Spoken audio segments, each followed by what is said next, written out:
ನೋಡಿ ಪೈನಾಪಲ್ ಕೇಸರಿ ಬಾತ್ ಅಂತ ಮಾಡಿದೆ ನಾನು. ಎಷ್ಟು ಚೆನ್ನಾಗಿದೆ ನೋಡಿ, ಎಷ್ಟು ಸಿಂಪಲ್ ಆಗಿದೆ ಅಂದರೆ ಅಷ್ಟು ಕಲರ್ಫುಲ್ ಆಗಿದೆ ನೋಡಿ. ನೋಡ್ತಾ ಇರೋಂಗೆ ತಿನ್ಬೇಕು ಅನ್ಸುತ್ತೆ, ಆ ಥರ ಇದೆ.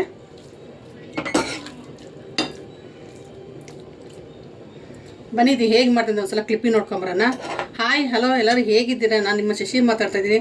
ನಾನು ಒಂದು ಅದ್ಭುತವಾದ ಒಂದು ಹೋಟೆಲ್ ಸ್ಟೈಲು, ಮದುವೆ ಮನೆ ಸ್ಟೈಲ್ಗಿನ್ನ ಇನ್ನೂ ಅದ್ಭುತವಾಗಿರುತ್ತೆ ಒಂದು ಕೇಸರಿ ಬಾತ್, ಪೈನಾಪಲ್ ಕೇಸರಿ ಬಾತ್ ಮಾಡಿ ತುಂಬಾ ಚೆನ್ನಾಗಿರ್ತಿದ್ದು. ನೀವು ಒಂದ್ಸಲ ಟ್ರೈ ಮಾಡಿ ಮನೇಲಿ. ಎಷ್ಟು ಚೆನ್ನಾಗಿದೆ ಅಂತಂದರೆ ನೋಡಿ, ಹೇಳೋಕ್ಕೆ ಆಗಲ್ಲ ಅಷ್ಟು ಚೆನ್ನಾಗಿ, ತುಂಬಾ ಚೆನ್ನಾಗಿದೆ. ಮನೆಯಲ್ಲಿ ಇದೇ ಥರ ಮಾಡಿಕೊಟ್ರೆ ಮಕ್ಕಳಿಗೆ ತುಂಬ ಖುಷಿ ಪಡ್ತಾರೆ. ನನಗಂತೂ ಈ ಥರ ಕೇಸರಿ ಬಾತ್ ತುಂಬ ಇಷ್ಟ. ಅದಕ್ಕೋಸ್ಕರ ಒಂದು ಸಿಂಪಲ್ ಒಂದು ಪೈನಾಪಲ್ ಕೇಸರಿ ಬಾತ್ ಮಾಡಿದೆ. ನೋಡಿ ಹೇಗೆ ಮಾಡಿದೆ ಅಂತ ಒಂದ್ಸಲ ಕ್ಲಿಪ್ಪಿಂಗ್ ನೋಡ್ಕೊಂಬನ್ನಿ. ನೋಡಿದ್ರಲ್ಲ, ತುಂಬ ಚೆನ್ನಾಗಿದೆ. ನಿಮ್ಮ ಮನೇಲಿ ಲೆಮನ್ ಕಲರ್ ಹಾಕೋ ಇನ್ನೂ ಚೆನ್ನಾಗಿರುತ್ತೆ. ನಾನು ಈ ಕಲರ್ ಹಾಕ್ಕೊಂಡಿದ್ದೀನಿ, ತುಂಬ ಎಷ್ಟು ಚೆನ್ನಾಗಿದೆ ನೋಡಿ. ಬನ್ನಿ ಹೇಗೆ ಮಾಡಿದೆ ಒಂದು ಸ್ವಲ್ಪ ಕ್ಲಿಪ್ಪಿಂಗ್ ನೋಡ್ಕೊಂಬರೋಣ. ಚೆನ್ನಾಗಿದೆ ಒಂದು ಕಮೆಂಟ್ಸ್ ಹಾಕಿ ನೋಡಿ. ಫಸ್ಟ್ ಒಂದು ನಾನು ಪೈನಾಪಲ್ ತೊಗೊಂಡಿದ್ದೀನಿ. ಪೈನಾಪಲನ್ನು ಇದು ಕಟ್ ಮಾಡ್ತೀನಿ. ಇದರಲ್ಲಿ ನಾನು ಒಂದು ಅರ್ಧ ಪೈನಾಪಲ್ ಹಾಕ್ತೀನಿ, ಜಾಸ್ತಿ ಹಾಕಲ್ಲ. ನಾನು ಲಾಸ್ಟ್ ಟೈಮ್ ಮಾಡಿದ್ದೀನಿ ಚೊಚೋ ಬಾತ್ ಅಂತ, ಅದು ನಾನು ಪೈನಾಪಲ್ ಹಾಕಿಲ್ಲ. ಅದಕ್ಕೆ ಇದು ನಾನು ಒಂದು ಪೈನಾಪಲ್ ಹಾಕಿ ಒಂದು ಸಿಂಪಲಾಗಿ ಟೇಸ್ಟಿಯಾಗಿ ಮದುವೆ ಮನೇಲಿ ಮಾಡೋ ಥರ ನಾನು ಒಂದು ಕೇಸರಿ ಬಾತ್ ಮಾಡ್ತಾಯಿದ್ದೀನಿ. ಫಸ್ಟ್ ಇದು ಕಟ್ ಮಾಡೋಣ.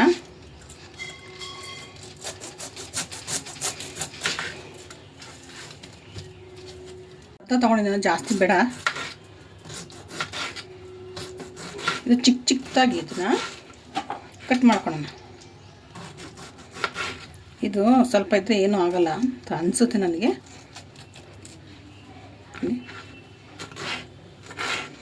ಇದು ರೌಂಡ್ ಇದೆಲ್ಲ ಅದು ಹಾಕೋದು ಬೇಡ. ಇದು ಒಂಥರ ಒಂಥರ ಏನಂತಾರೆ ಇದು ನೋಡಿ, ಇದು ಗಟ್ಟಿ ಇರ್ತಿದ್ದು ಬೇಡ. ಇದು ನೋಡಿ, ಇದು ಚಿಕ್ಕದದ್ದು ಏನಕ್ಕೆ ಅಂದರೆ ಪೈನಾಪಲ್ ಬೇಯಿಸಿದ ಚಿಕ್ಕದೊಂದು ಪಾತ್ರೆ ಇಟ್ಕೊಳ್ತೀನಿ. ಇದಿದ್ದರೆ ಸಾಕು. ಈಗ ನಾನು ಪೈನಾಪಲ್ ಕಟ್ ಮಾಡ್ತೀನಿ ಅಂತ ಪೈನಾಪಲ್ ಹಾಕ್ಕೊಳ್ತೀನಿ ನೋಡಿ. ಸ್ವಲ್ಪನೇ ಹಾಕ್ಕೊಳ್ತೀನಿ ನಾನು, ಜಾಸ್ತಿ ಬೇಡ ಅಂತ. ಇದಕ್ಕೆ ನಾನು ಇದ್ರಲ್ಲಿ 1 ಕಪ್ಪು ನೀರು ಹಾಕ್ತೀನಿ. ನಾನು ಇದೇ ನೀರಿಗೆ ನಾನು ಕೇಸರಿ ಬಾತ್ಗೆ ಹಾಕ್ಕೊಳ್ತೀನಿ, ನೀರು ಚೆಲ್ಲೋದಿಲ್ಲ. ಚೆನ್ನಾಗಿದ್ದು ಚೆನ್ನಾಗಂದ್ರೆ ಒಂದು 2-3 ಕುದಿ ಕುದ್ರೆ ಸಾಕು ನೋಡಿ. ಇದು ಬೆಂದಿದೆ, ಇದು ಸಾಕು. ಇಷ್ಟ ಆಗಿದೆ ನೋಡಿ, ಇಷ್ಟ ಆದರೆ ಸಾಕು. ಇವಾಗ ಸ್ಟವ್ ಆಫ್ ಮಾಡ್ತೀನಿ. ನಾನು ಒಂದು ಪ್ಯಾನ್ ಇಟ್ಕೊಂಡಿದ್ದೀನಿ. ಇದಕ್ಕೆ ನಾನು ಒಂದು 2 ಸ್ಪೂನಷ್ಟು ತುಪ್ಪ ಹಾಕ್ಕೊಳ್ತೀನಿ.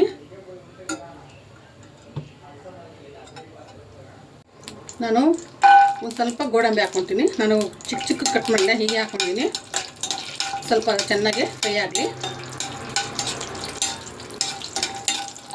ಈ ಗೋಡಂಬಿ ಇಷ್ಟ ಆಯಿತು. ಇದಕ್ಕೆ ನಾನು ದ್ರಾಕ್ಷಿ ಹಾಕ್ಕೊಳ್ತೀನಿ, ಒಂದು ದ್ರಾಕ್ಷಿ.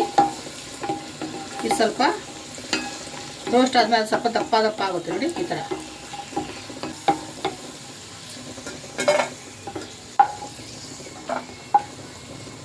ನೀಟಾಗಿ ಎಲ್ಲ ತಕ್ಕೊಂಡು ನಾವು ಇದೇ ತುಪ್ಪಕ್ಕೆ ನಾನು ರವೆ ಹಾಕ್ಕೊಳ್ತೀನಿ. ಇದು ಚಿರೋಟಿ ರವೆ. ಚೆನ್ನಾಗಿ ಇದನ್ನ ಕಲರ್ ಚೇಂಜ್ ಆಗಬಾರ್ದು, ಕೈ ಆಡ್ತಾನೇ ಇರಬೇಕು ನೋಡಿ, ಈ ಥರ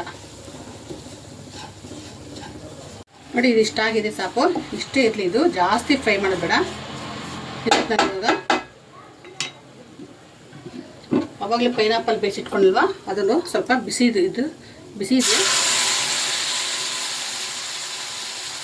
ಇದಕ್ಕೆ ಇನ್ನೊಂದು ಸ್ವಲ್ಪ ಬಿಸಿನೀರು ಹಾಕ್ಕೊಳ್ತೀನಿ ನಾನು ನೋಡಿ.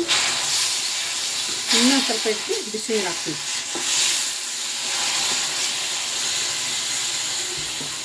ಅದು ಚೆನ್ನಾಗಿ ತಿರುಗಿಸೋಣ. ನಾನು ಇದಕ್ಕೆ ಇವಾಗ ಏನಾಗ್ತದೆ, ಸ್ವಲ್ಪ ಫುಡ್ ಕಲರ್, ಕೇಸರಿ ಕಲರ್ ನೋಡಿ, ಸ್ವಲ್ಪ ನೀರಲ್ಲಿ ಮಿಕ್ಸ್ ಮಾಡಿ ಹಾಕ್ಕೊಳ್ತೀನಿ.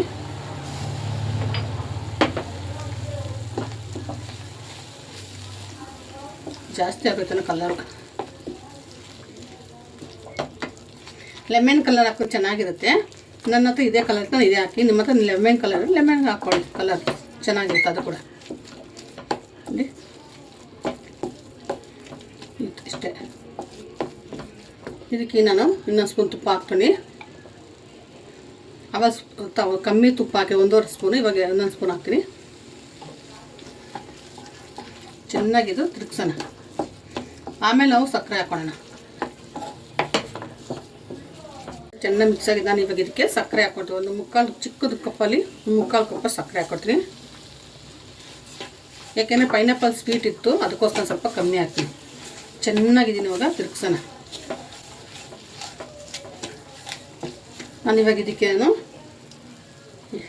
ಏಲಕ್ಕಿ ಪೌಡರ್ ಸ್ವಲ್ಪ, ಆವಾಗಲೇ ತುಪ್ಪದಲ್ಲಿ ಕರೆದಿಟ್ಟಂತ ಗೋಡಂಬಿ ದ್ರಾಕ್ಷಿ ಇಷ್ಟೇ. ನೀಟಾಗಿದೆ ಎಲ್ಲ ಚೆನ್ನಾಗಿ. ಇದು ಸ್ವಲ್ಪ ಲಿಕ್ವಿಡ್ ಥರ ಆಗುತ್ತೆ, ಶುಗರ್ ಹಾಕಿದ್ದೀವಲ್ಲ ಅದಕ್ಕೋಸ್ಕರ. ಉರಿ ಜಾಸ್ತಿ ಇಡಬಾರ್ದು, ಸಿಮ್ಮಲ್ಲೇ ಇರಬೇಕಿದು. ಎಷ್ಟು ಕಲರ್ಫುಲ್ ಆಗಿದೆ ನೋಡಿ.